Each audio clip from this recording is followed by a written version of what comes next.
हरे राम हरे राम हरे राम हरे राम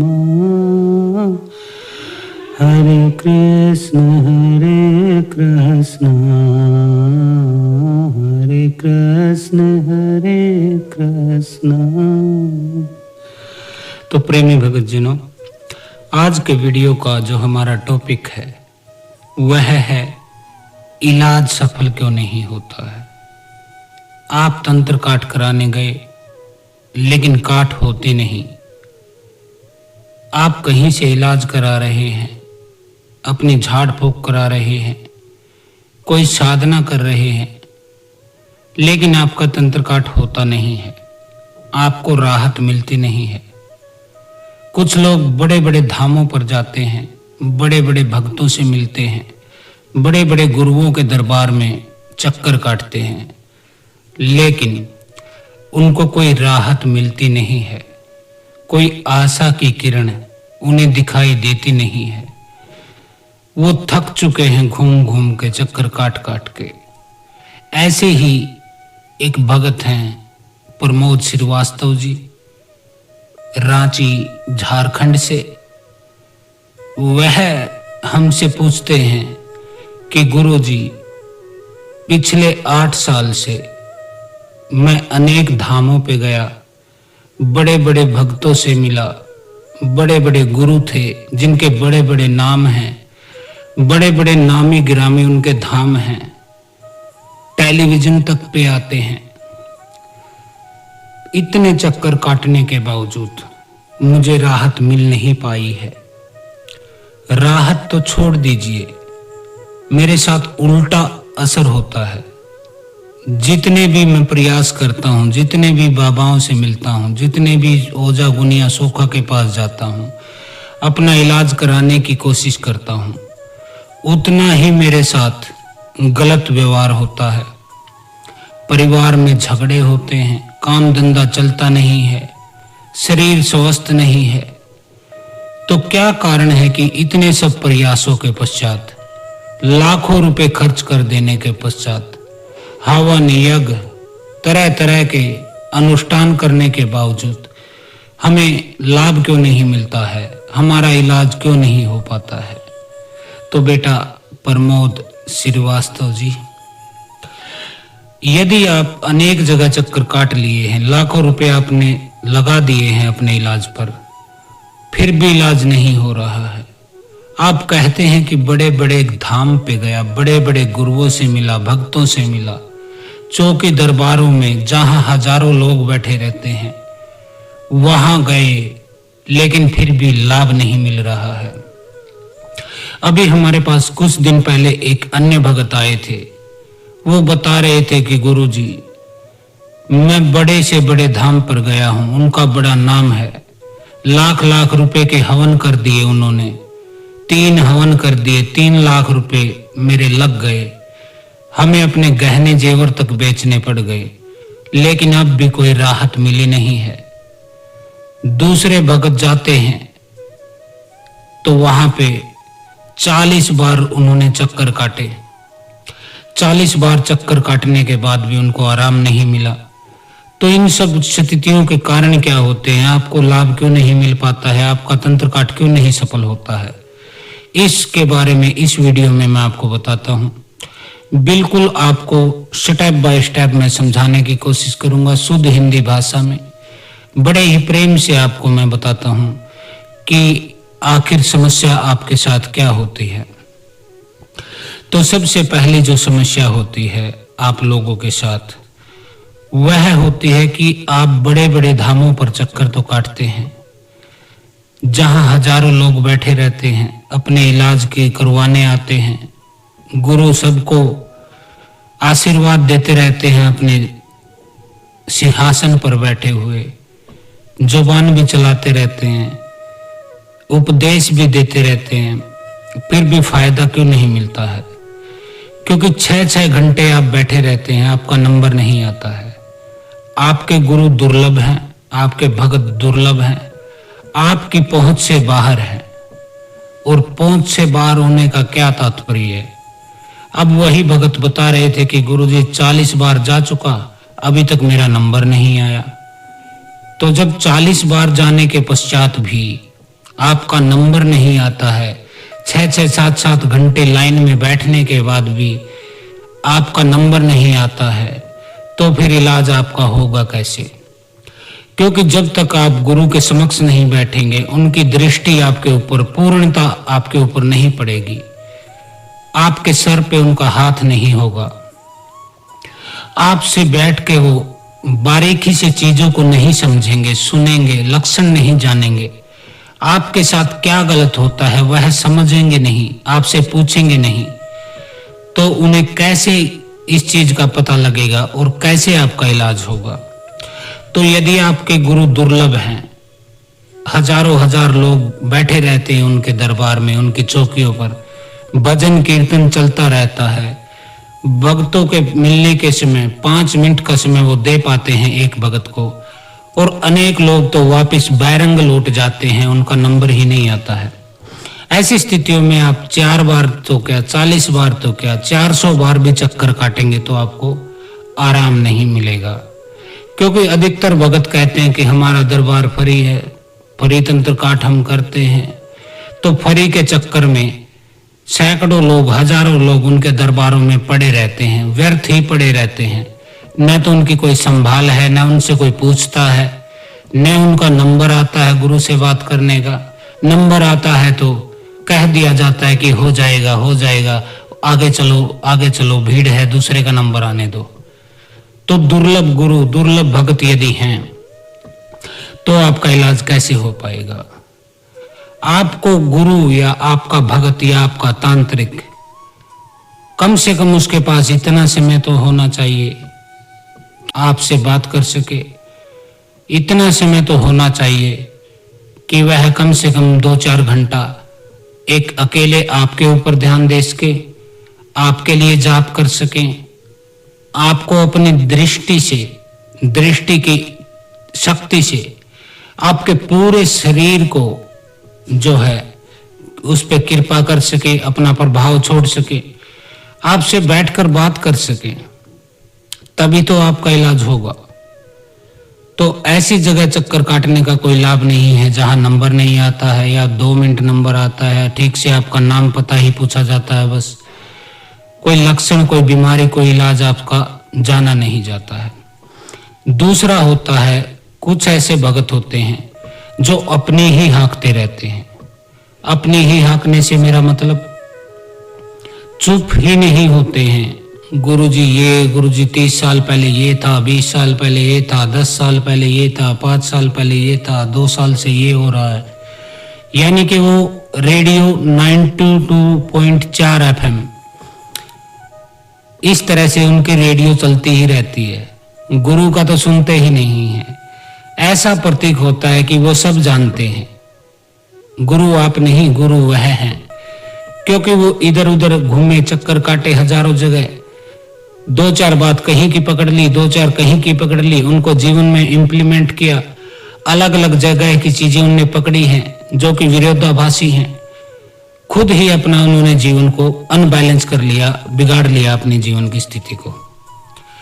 तो जो जगह जगह चक्कर काट के आते हैं, उनकी जुबान कैंची की तरह चलती है, एक हाथ लंबी हो जाती है, वो फिर गुरु की तो सुनने को तैयार ही नहीं होते, ठहरते ही नहीं है, बोलते ही जाते, बोलते ही जाते।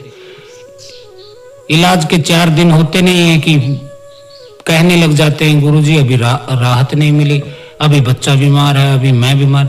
अरे 3 महीने का इलाज है, 3 महीने तो इंतजार करो, 3 महीने तो क्रियाएं करो, उतारा दिया नहीं, कोई जाप अभी शुरू किया नहीं और फायदा मिल जाए आपको।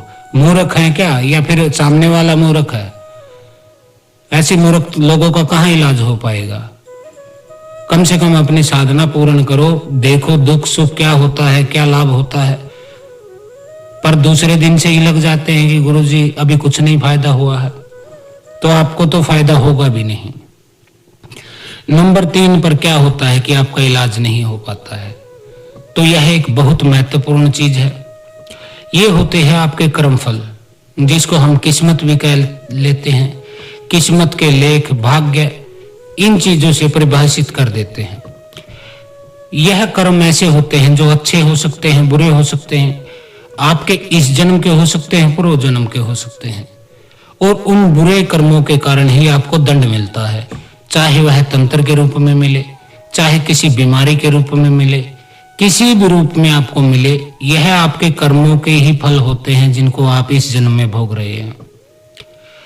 और ऐसे भगत आपको मिलेंगे, ऐसे बड़े बड़े धाम पर आपको मिलेंगे जिनको आपके कर्म फल का तो कोई पता नहीं होता है। हवन करा देते हैं लाख रुपए का, 1.5 लाख रुपए का, और राहत आपको मिलती नहीं है। तो इसका बेटा सीधा सीधा लॉजिक में बता देता हूँ, वैज्ञानिक कारण बता देता हूँ। आपके जब तक कर्म फल नहीं कटते हैं, बुरे कर्मों का फल आप भोग नहीं लेते हैं, या फिर अपने पुण्य के फल से उसको काट नहीं देते हैं, कम नहीं कर देते हैं, तब तक आप कितने बड़े भी भगत के पास जाना, आपको आराम नहीं मिलेगा। हमारे पास आते ही क्यों आराम मिलने लग जाता है लोगों को? हमारी तो राख की चुटकी भी काम करती है और उनकी सौरण भस्म भी काम नहीं करती है, क्योंकि वो टेलीविजन पे आते हैं, बड़े बड़े नाम हो गए हैं उनके। लेकिन लाभ आपको हमारे यहाँ से क्यों लगा? क्योंकि हम आपके कर्म फलों को काटने की आपको उपाय देते हैं। आपके बुरे कर्म कटते ही, राम जी का दंड कम होते ही आपके अच्छे दिन आ जाते हैं और आपको लाभ मिलना शुरू हो जाता है। तो ये सीधा सीधा सा लॉजिक है। अब भगत ने आपको लौंग घुमा दी, नींबू घुमा के जला दिया, ऐसे आपके कर्म फल थोड़ा ना कटेंगे। कर्म फल कटते हैं भक्ति से, तंत्र से, ज्ञान से, इन चीजों से कर्म फल कम होते हैं आपके। पुण्य कर्म आप करें, भगवान के नाम का जाप करें, क्योंकि कलयुग केवल नाम आधारा, सुमर सुमर नर उतरह पारा। कलयुग में केवल नाम ही आधार है। उस परमात्मा का नाम जपने से, उनके मंत्र का जाप करने से, तब आपको कर्म फल आपके कटते हैं। फिर आपको राख की चुटकी हमारे काम करती है। आपके स्वर्ण भस्म काम नहीं आई, लेकिन हमारे राख की चुटकी आपको काम कर जाती है, क्योंकि हम जानते हैं कि जब तक आपके कर्म फल नहीं कटेंगे, आपका भाग्य उदय नहीं होगा, बुरे कर्मों का प्रभाव कम नहीं होगा, आपकी किस्मत ही फूटी होगी, माथे ही गदी बैठी होगी, तो फिर लाभ मिलेगा कहां से? तो नंबर 4 पर क्या कारण है कि आपका इलाज नहीं हो पाता है? बिल्कुल वैज्ञानिक व्याख्या दे रहा हूं बेटा, ये नंबर 4 भी बहुत महत्वपूर्ण है। नंबर 4 है स्त्री पुरुष का मिलन न हो पाना। मान लीजिए आप पुरुष हैं और आपको मसाणी क्रिया लगी है, कोई गंदी क्रिया लगी है, कोई सेक्स की ऊर्जा आपके साथ लगी है, या आप स्त्री हैं, आपके साथ ऐसी कोई शक्ति लगाई गई है, आपको गंदे ख्याल आते हैं, रात के समय ऐसा अनुभव होता है जैसे कोई आपके शरीर के साथ खेल रहा है, छेड़ रहा है। कुछ बताती हैं कि हमारे ऊपर तो पूरा लंबा का लंबा लेट जाता है, जैसे कोई पुरुष आके लेट गया है। जब वजन पड़ता है तब हमारी आंख खुल जाती है और डर के बैठ जाती हैं। ऐसे ही पुरुषों के साथ होता है। मसाणी क्रिया आती है, उनको गंदे ख्याल आते हैं, सोते समय गंदे अनुभव होते हैं, सौपन दोष हो जाता है, या फिर वह हत्स मैथुन के द्वारा अपनी ऊर्जा को निकालते रहते हैं उस गंदी शक्ति के कारण। तो यह होता है। तो सबसे पहले समझ लेना जरूरी है, जो मसाण की क्रिया होती है या मसाणी की क्रिया होती है, गंदी शक्ति, मैली शक्ति कह सकते हैं, भोग की क्रिया होती है, संभोग की क्रिया होती है, सेक्स के अनुभव आपको देती है। तो ये चीजें आपको छोड़ती क्यों नहीं है, यानी कि आपका इलाज क्यों नहीं हो पाता, मैली शक्तियों को काट क्यों नहीं हो पाती? तो इसका मुख्य कारण यह भी होता है कि स्त्री पुरुष का मिलन न होना। बेटा बिल्कुल वैज्ञानिक भाषा में समझो। मान लीजिए आप एक गिलास है आपके पास, उसमें शहद आपने भर लिया है और अपने मकान में कहीं रख दिया है। आधा घंटा बाद आप चेक करने जाएंगे तो वहां क्या मिलेगा आपको? आपको वहां मक्खी, चींटियां, मकोड़े, छोटे छोटे जीव जंतु, वो आपको उस शहद को खाते मिलेंगे।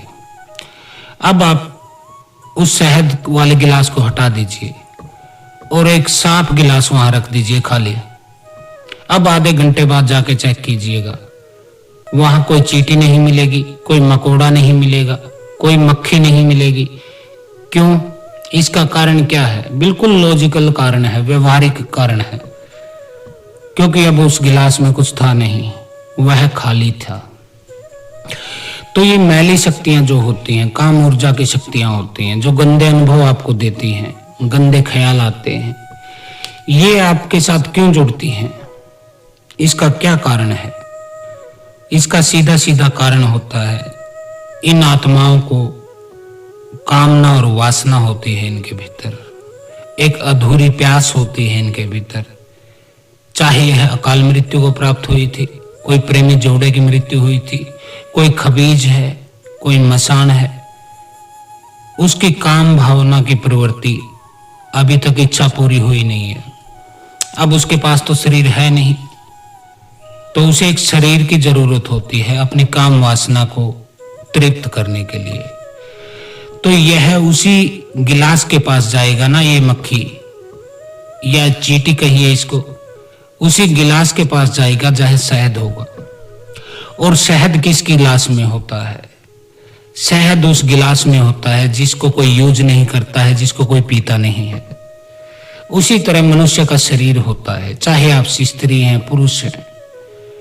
आप जब काम ऊर्जा को रोकते हैं अपने, यानी कि पति पत्नी संबंध नहीं बनाते हैं, बेशक किसी कारण से आप में तकरार है, अलगाव है, कोई झगड़ा है आपका, या किसी और के साथ आपको शक है कि आपके जीवन साथी के संबंध हैं, तो आप उसको हाथ नहीं लगाने देती हैं।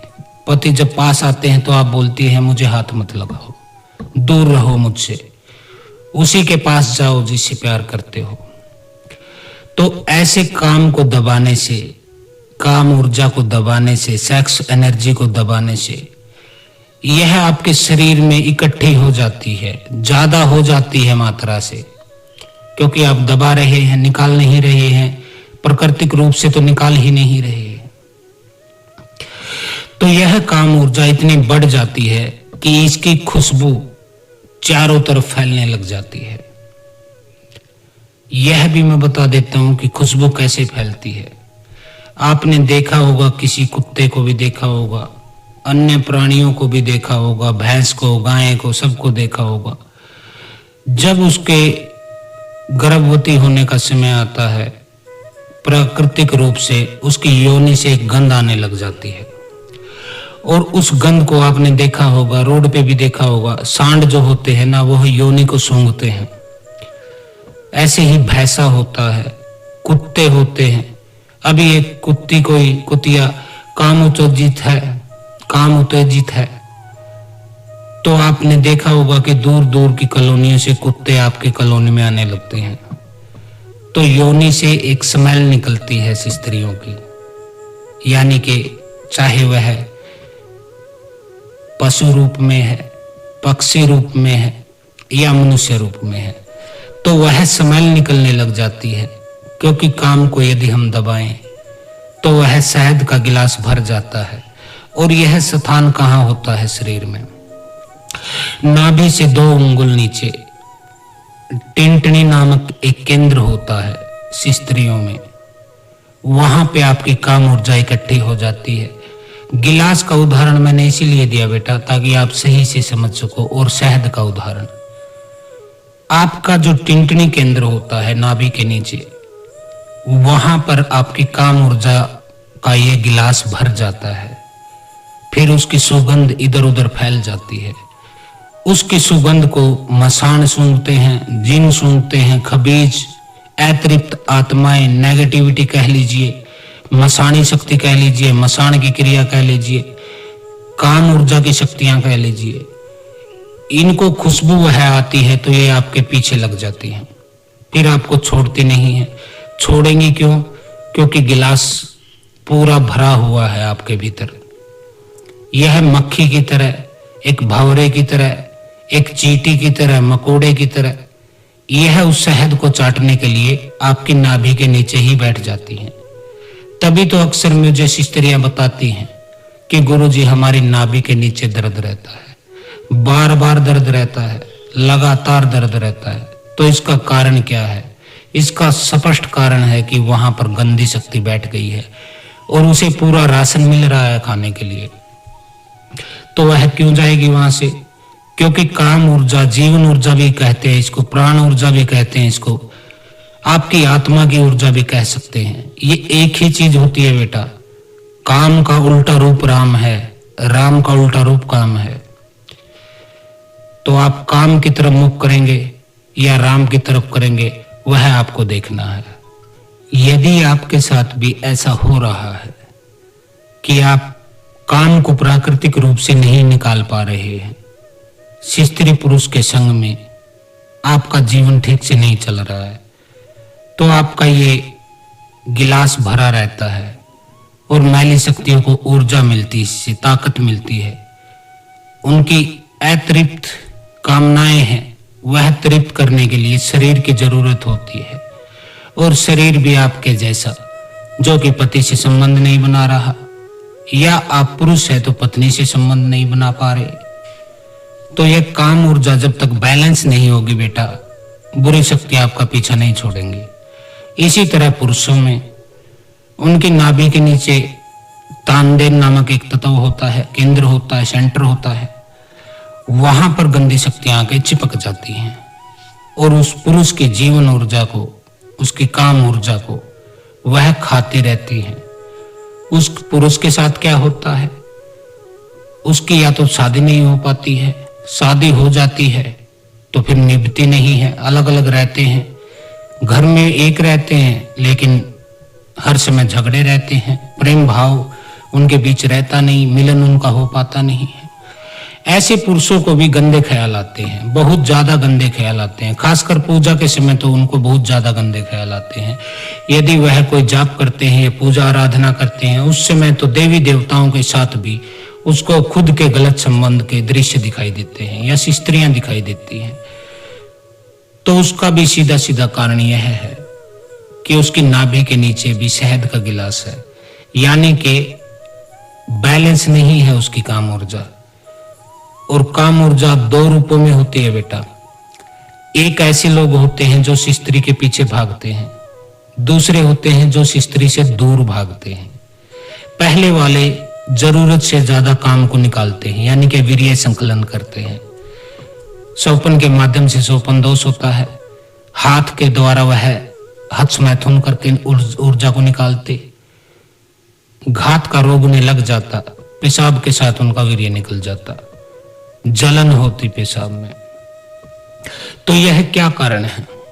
यह काम ऊर्जा का एक विकृत रूप है। उसको आप जबरदस्ती निकाल रहे हैं, जरूरत से ज्यादा निकाल रहे हैं।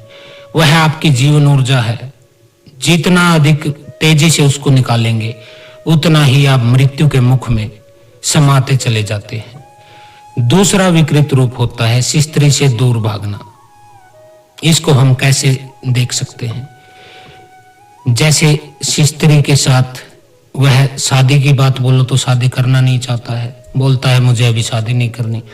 शादीशुदा है तो स्त्री मायके बैठी है, झगड़ा करता है, वो पास रहता नहीं है उसके।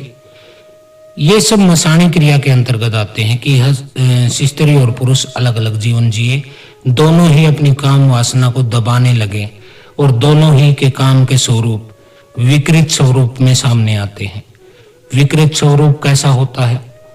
वैसा ही होता है जैसे गंदे ख्याल आते हैं, सेक्स के अनुभव होते हैं, छेड़छाड़ होती है उनके साथ, ऐसा लगता है कि उनके साथ संभोग कर दिया गया है किसी शक्ति के द्वारा। कोई दिखाई देता नहीं है लेकिन काम ऊर्जा उनकी निकाल ले जाती है वह शक्ति। वह कमजोर होने लग जाते हैं, सूखने लग जाते हैं। तो मेरा कहने का मतलब है आपका काम बैलेंस होना चाहिए।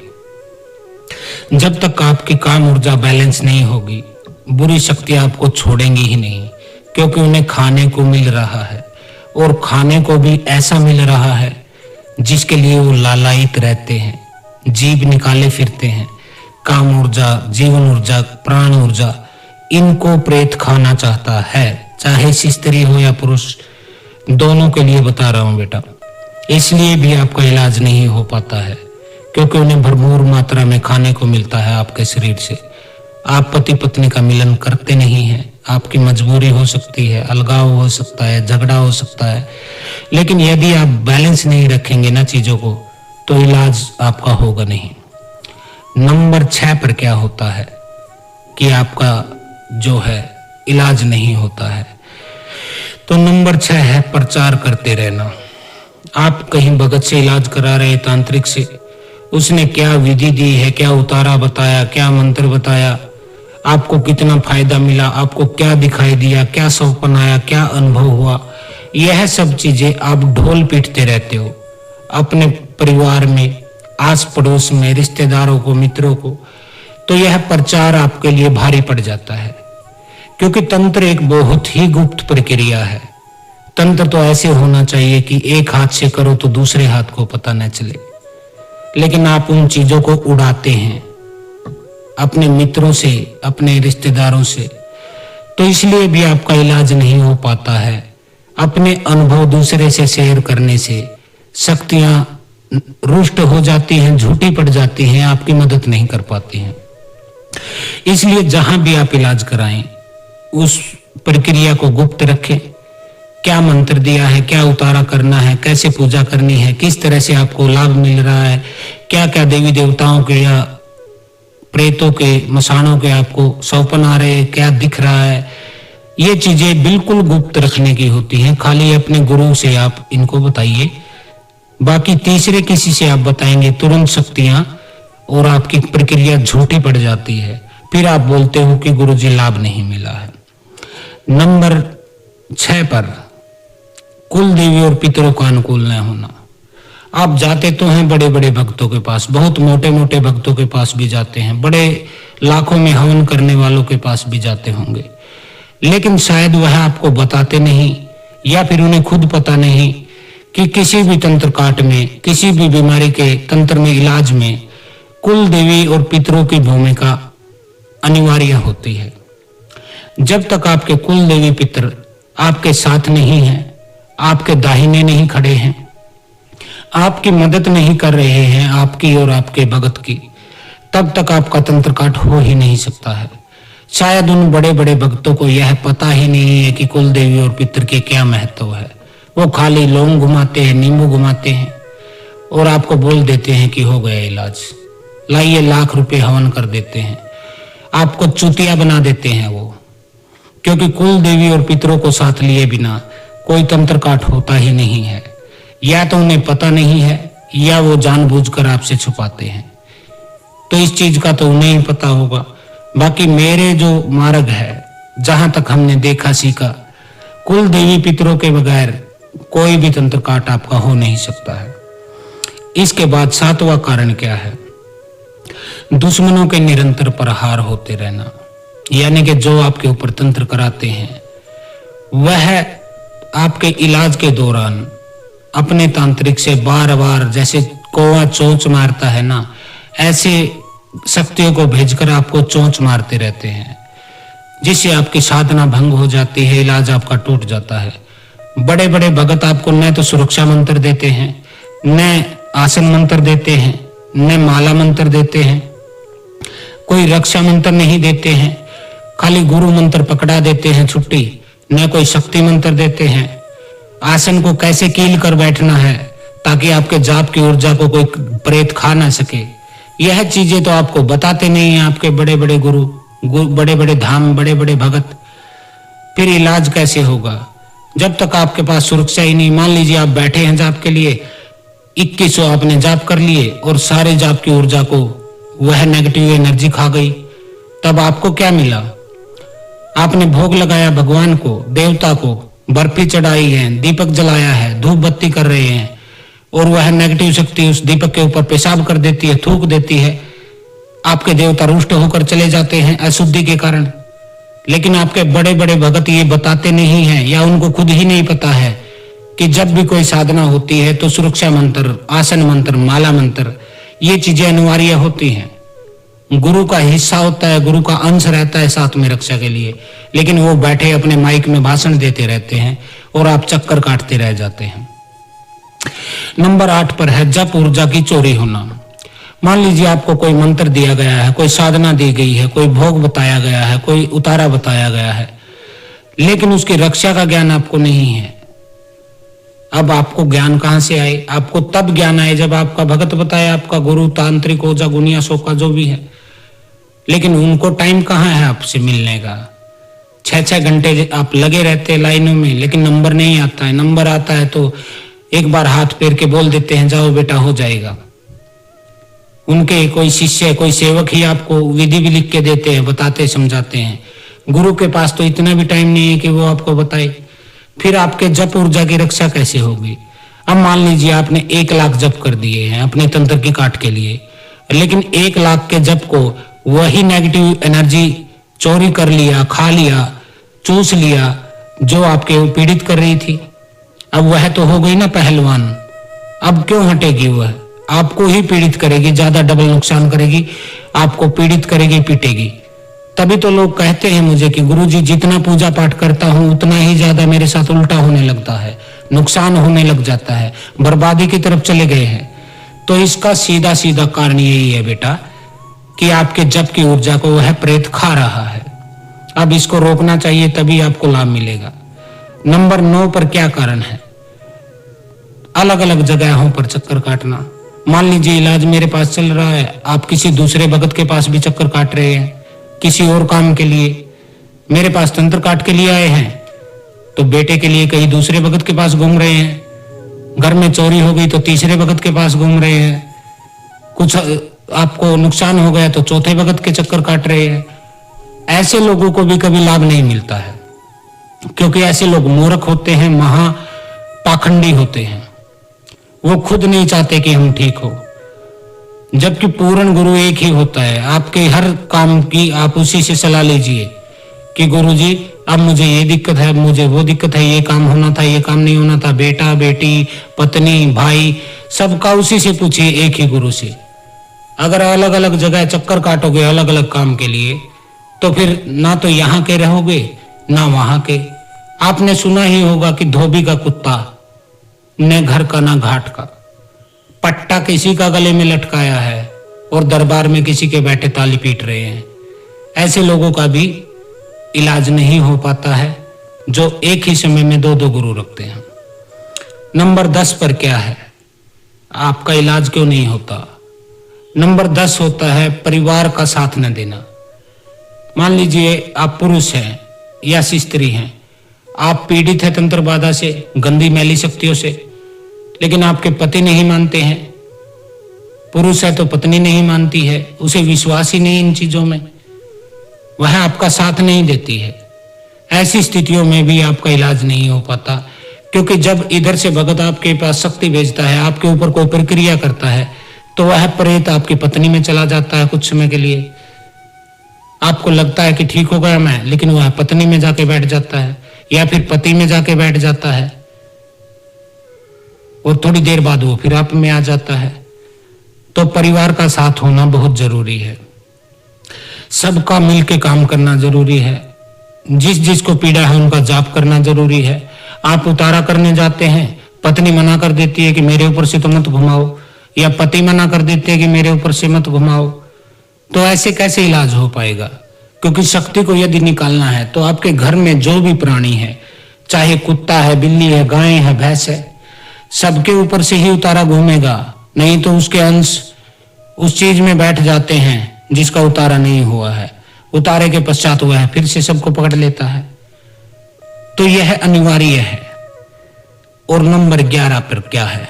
ये अंतिम बात है बेटा, यह होती है सक्षम गुरु का अभाव। आपके कोई सक्षम गुरु नहीं है, कोई ज्ञानी गुरु नहीं है, अनुभवी गुरु नहीं है, विशेषज्ञ नहीं है तंत्र काट के। ऐसे आप जाते हैं, कोई चुटिया घुमाता है, कोई धूना लगाता, हवन करता है लाख लाख 1.5 लाख के। कोई कहता है कि दरबार तो मेरा फ्री है, लेकिन 800 1000 रुपए के नारियल जला देता है आपके ऊपर से घुमा के। तो ऐसा भगत आपका कैसे इलाज करेगा? कुछ भगत तो मैंने देखे हैं कि कुल देवी, कुल देवता, ग्रामीण देवी देवताओं को भी गालियां बकते हैं, उन्हें गुंडे मवाली बताते हैं, हफ्ता वसूली वाले बताते हैं। जबकि आपके कुल देवी पितरों और आपके ग्रामीण देवी देवता जैसे माता शीतला, मदानन, आपके नगरखेड़ा क्षेत्रपाल डी बाबा, काली शायर, इन लोकल शक्तियों को साथ में लिए बिना आप कैसे प्रेत को काट लेंगे?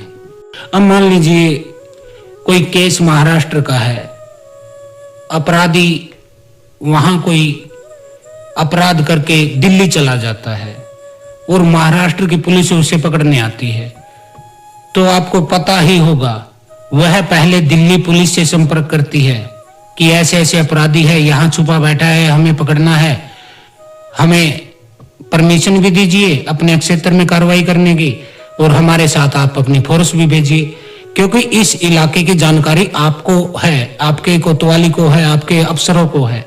हम तो महाराष्ट्र से आए हैं 2000 किलोमीटर से, तो वह पुलिस दिल्ली पुलिस की मदद लेगी कि नहीं लेगी?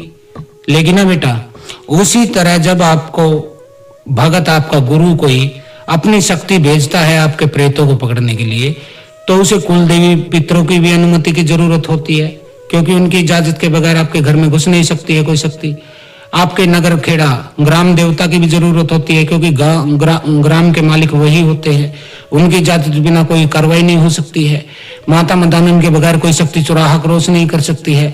माता शीतला क्षेत्र की देवी होती है, पूरे जिले की देवी होती है, उनसे मिले बिना कोई शक्ति अंदर आ नहीं सकती है। तो जब वह भगत लोकल देवी देवताओं को गाली बकता है, कहता है कि ये तो गुंडे हमवाली हैं, इनकी कोई जरूरत नहीं है, तो फिर आपको आराम कहां से मिलेगा? यह आपके भीतर बुद्धि होनी चाहिए, विवेक होना चाहिए कि लोकल पुलिस की जरूरत पड़ेगी बाहर की पुलिस को चोर को पकड़ने के लिए। ऐसे सीधा सीधा कार्रवाई नहीं कर सकते हैं, कानून ऐसा इजाजत देता नहीं है। शक्तियों की दुनिया में भी यही कानून चलते हैं, शक्तियां एक दूसरे से टकराव नहीं लेती हैं कि आपकी शक्ति आई आपके किसी भगत की और माता शीतला से युद्ध करके जब वो आपका भूत पकड़ेगी, माता मदानन से या नगरखेड़ा से युद्ध करके जब वो आपके भगत को पकड़ने आएगी, आपके कुल देवी कुल देवता पितरों पर हमला करके उनको हरा कर तब वह आपका भूत पकड़ के ले जाएगी। तो ये सब मूर्खता की बातें हैं, निरे मूड जड़ बुद्धि जो लोग होते हैं मूर्ख, वही आपको ऐसी शिक्षाएं देंगे।